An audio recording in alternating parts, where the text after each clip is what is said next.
নমস্কার শ্রোতা বন্ধুগণ, ভিন্ন স্বাদের গল্পের সমাহার চ্যানেলে আপনাদের সবাইকে স্বাগত জানাচ্ছি।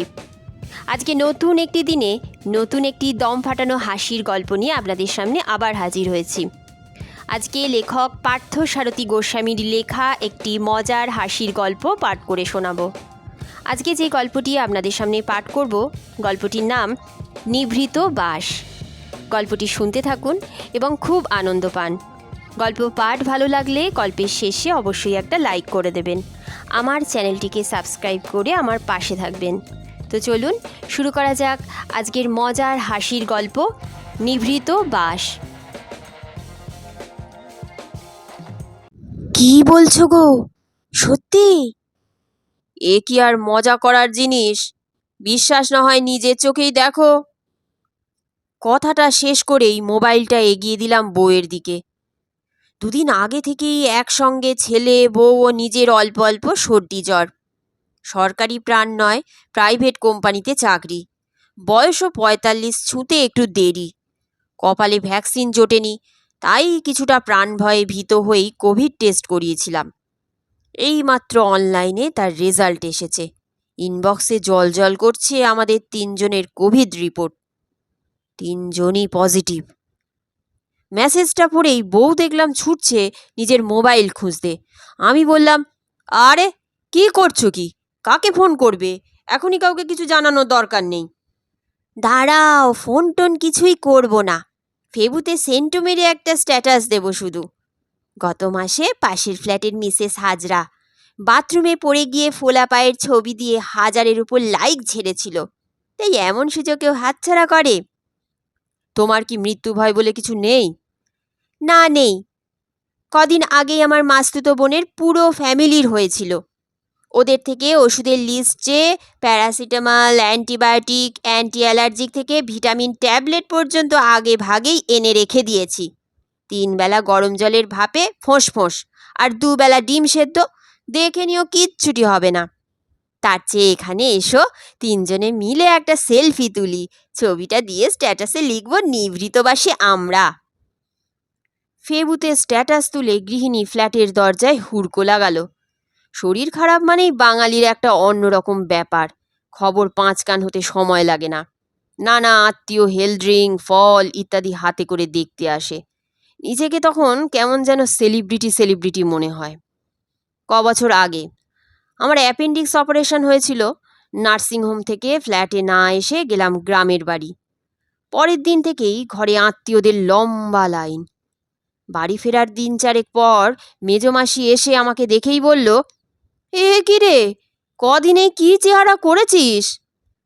তারপর মা আর বউয়ের দিকে আগুনে চাহনি।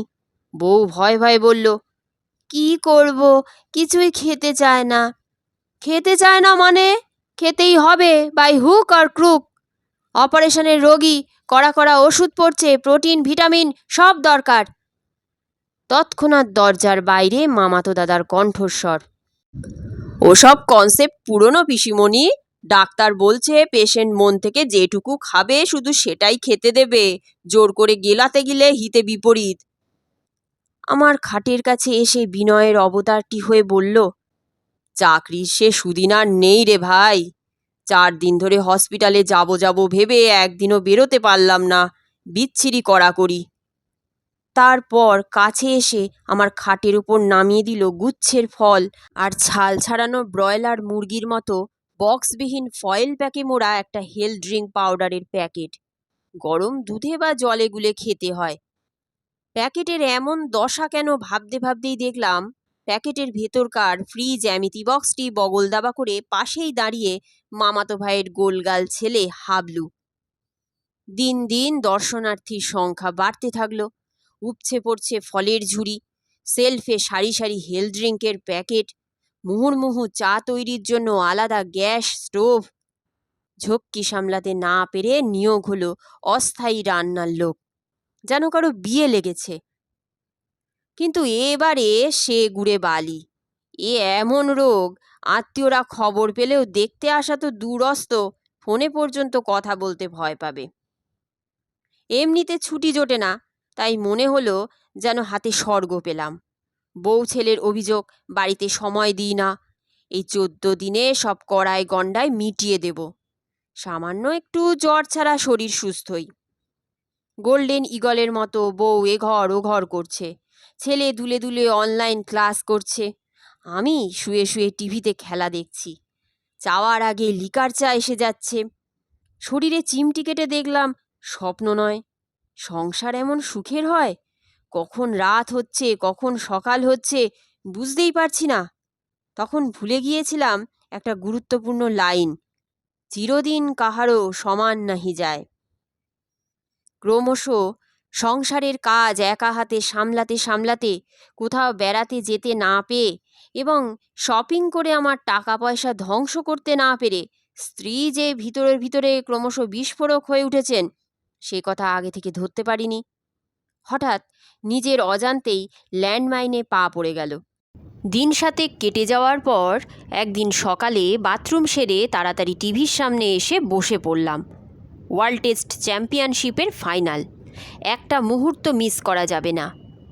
এমনিতে তো খেলা দেখার সুযোগ হয় না আজকাল। খেলা দেখছি, বউ রান্নাঘরে, মনটা চায়ের জন্য উসখুস করছে। দিলাম হাঁক, কই গো, দাও না আর একবার লিকার চা। ওপাশ থেকে গুমগুমে গলার উত্তর এলো, এখন হবে না, ছেলের জন্য ব্রেকফাস্ট করছি। আরে বাবা, ওভেনে তো 3-3টে বার্নার, দাও না একটু করে। গতরে বাজ পড়েনি তো, দরকার হলে নিজে করে নাও। নিজের কানকে যেন বিশ্বাস হলো না। একটু চা চাইলাম বলে এমন কথা। বললাম, কি বললে? কেন, কানের মাথা খেয়েছো নাকি? যখন তখন যা খুশি অর্ডার করবে কেন?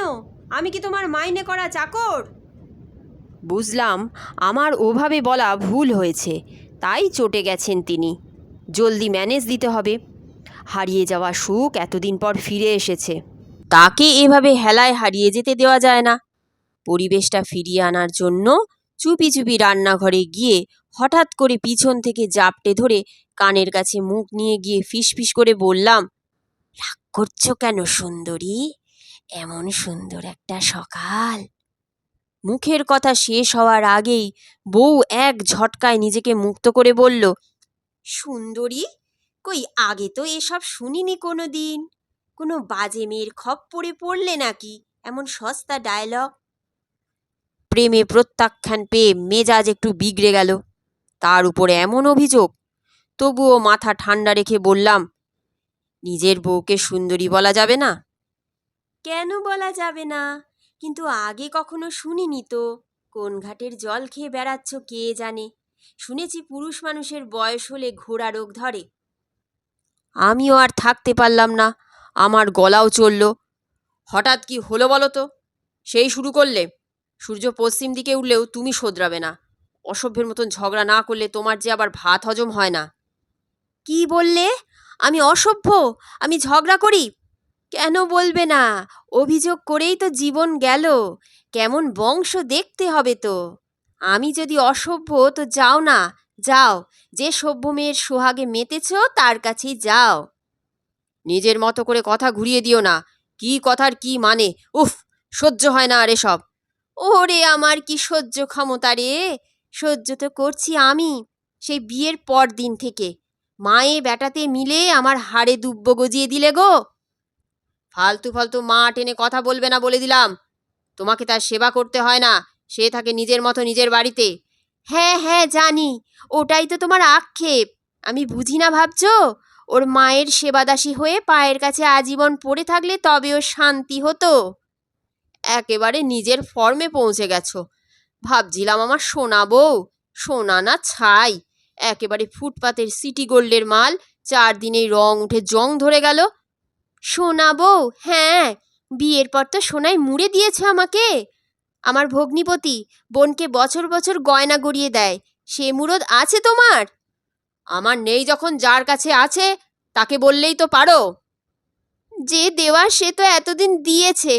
ভাগ্যিস আমার বাবা ছিল, তাই জীবনে সোনা পড়লাম, নইলে সারা জীবনে ওই সিটি গোল্ডই পরে থাকতে হতো। আজ পর্যন্ত তো একটা নাক ছাবিও গড়ি দিতে পারলে না। একেই বলে নেমক হারাম। গত বছর পুজোয় যে 2.5 ভরির হারটা গড়িয়ে দিলাম, ওটাও কি তোমার বাবা দিয়েছে নাকি? কি বললে? যত বড় মুখ নয় তত বড় কথা। জন্মের শোধ একটা মোটে হার গড়িয়ে দিয়ে আমার বাপ তোলা। ওই হার আমি আর জীবনে গায়ে ঠাকাবো না। এক্ষুনি ও হার আমি ছুঁড়ে ফেলে দিচ্ছি। কথাটা বলেই ঊর্ধ্বশ্বাসে পৌঁছে গেল আলমারির কাছে। আলমারি খুলে লকারে মারল হ্যাঁচকা টান। লকার কোথাও আটকে গেছে, খোলে না। তখন বউ লকারের হ্যান্ডেল ধরে এমন জোরে জোরে টান মারতে শুরু করলো যে আলমারিটা থরথর করে কেঁপে উঠল। আর মুহূর্তের মধ্যেই কাঁপুনির চোটে আলমারির মাথায় রাখা একটা সুটকেস দড়াম করে পড়ল ঠিক মাথায়। গৃহিণী পত্রপাঠ, বাবা গো, মেরে ফেললে গো, বলে মূর্ছা গেলেন। প্রথমটায় খুব যুদ্ধজয়ের আনন্দ হয়েছিল। মনে হয়েছিল শুধু মাথার উপরে নয়, আলমারির উপরেও ভগবান আছেন। কিন্তু সেই আনন্দ স্থায়ী হলো না। ছেলের সাহায্য নিয়ে বেহুঁশ শরীরটিকে কোনো ক্রমে বিছানায় নিয়ে এলাম। খানিকক্ষণ চোখে মুখে জল ছিটানোর পর চোখ তো খুলল, কিন্তু কিছু না বলে কেঁদে চলল অঝরে। বললাম, কাঁদছো কেন? কি হয়েছে সেটা বলবে তো?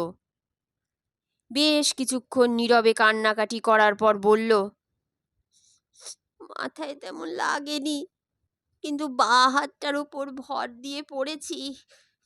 কনুইয়ের কাছে প্রচণ্ড ব্যথা করছে। আমি বললাম, কি যে হয় তোমার মাঝে মাঝে, কেমন ছেলে মানুষই করো বলো তো? বউ খানিকটা ফুঁপিয়ে নিয়ে বলল, আমি করি না গো, হয়ে যায়। আজ কতদিন হলো কোথাও যাওয়া আসা নেই, আর এই কদিন তো একেবারে গৃহবন্দী। প্রথম প্রথম বেশ লাগছিল, কিন্তু আর তো ভালো লাগছে না। থেকে থেকে মাথাটা কেমন হয়ে যাচ্ছে, হাঁপ ধরে যাচ্ছে।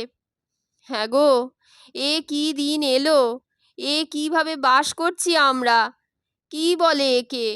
প্রথম প্রথম স্বর্গবাস মনে হলেও আসলে যেন নরকবাস।